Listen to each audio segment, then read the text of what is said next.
Et à Bakhmout, on le voit désormais, Esther Lefebvre, eh bien les habitants n'en peuvent plus.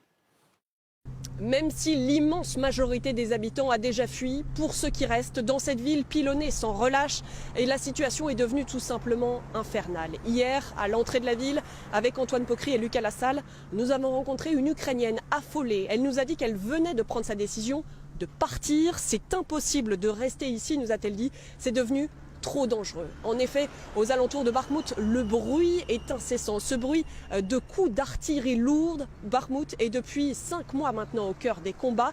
Mais ces dernières semaines, ces combats se sont encore intensifiés. En effet, pour les militaires ukrainiens que nous avons rencontrés hier, cela ne fait aucun doute. Ici, à Bakhmout, les Russes tentent de prendre leur revanche après le retrait de la ville de Kherson. Oui, ils tentent de prendre leur revanche, effectivement, Catherine Gentil, sauf qu'ils n'y parviennent pas.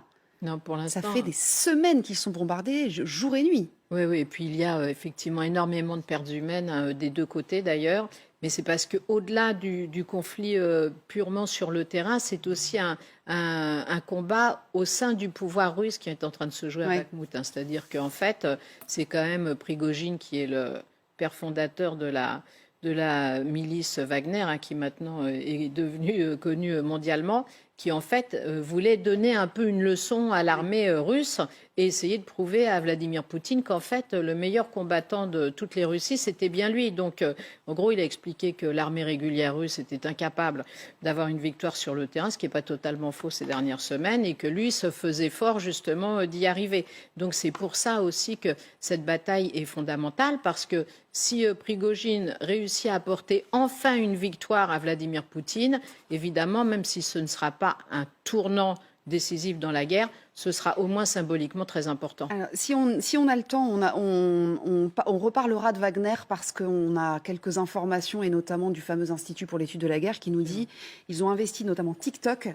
Il faut le prendre très au sérieux parce que ça fait partie des aspects de cette guerre qu'on découvre et qui peuvent être ravageurs. Mais on en reparlera tout à l'heure. J'espère qu'on aura le temps d'en parler. Ces images que vous voyez sont les images que nous ont envoyées et l'équipe d'Esther Lefebvre et celle d'Hélène Bonnet, qui ont passé du temps dans les tranchées avec les artilleurs, etc. Hier, à une centaine à 1 kilomètre à peu près des Russes. Donc c'est important pour nous de vous montrer ces images-là également.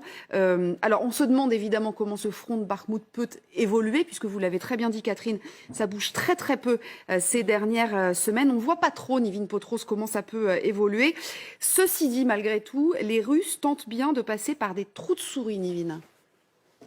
Alors effectivement, les Russes, hier, ont communiqué sur donc 2 villes qui auraient été reprises selon le Kremlin, en reprenant leurs mots. Évidemment, c'est le porte-parole du ministère russe de la Défense qui l'a déclaré hier. 2 localités tombées aux mains des Russes. On vous les a placées sur une carte. Il s'agit de la ville de Belogorivka, qui est donc au nord de Bakhmout, à environ 25 km au nord de Bakhmout. Pour vous donner un ordre d'idée, la deuxième ville, c'est la ville d'Olazaryan-Kiava, qui là est à une vingtaine de kilomètres au sud donc de Bakhmout. Alors, précision très importante, il s'agit de villages, puisque pour vous donner un ordre d'idée, la ville de Belogorivka, avant la guerre, c'était à peine 800 habitants. C'est vraiment très petit. Les Russes disent donc avoir repris 2 localités, quiproquo autour d'une 3e ville qui serait prétendument aux mains des Russes, la ville de Kurudimivka.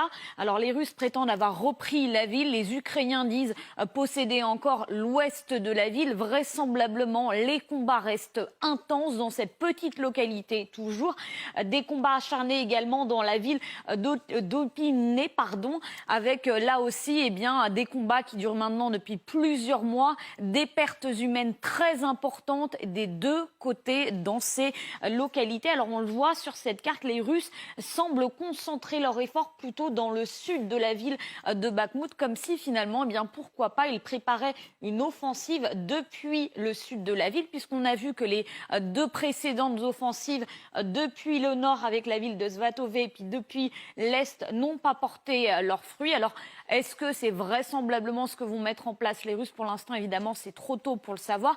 En tout cas, ce que l'on constate, c'est qu'il y a des concentrations dans le sud. Il y a également des fortifications qui sont en train d'apparaître dans la zone de Bakhmout, plus précisément dans la ville de Volodymyrivka, avec, comme d'habitude, bien des tranchées qui ont été creusées par les Russes, mais également des dents de dragon qui ont fait leur apparition, comme si finalement les Russes essayaient d'asseoir leur position dans cette zone pour ensuite pouvoir se reconcentrer sur la prise d'autres petites villes, notamment dans le sud de Bakhmout. Mais selon l'ISW, l'Institut américain pour l'étude de la guerre, ces progrès seraient finalement marginaux. L'Institut estime que c'est peu probable que les forces russes en mode dégradé puissent vraiment prendre la ville de Bakhmout très prochainement, puisqu'évidemment ce serait très coûteux en hommes et en matériel. Et on le sait déjà, les Russes sollicitent beaucoup d'hommes et beaucoup de matériel dans ces combats.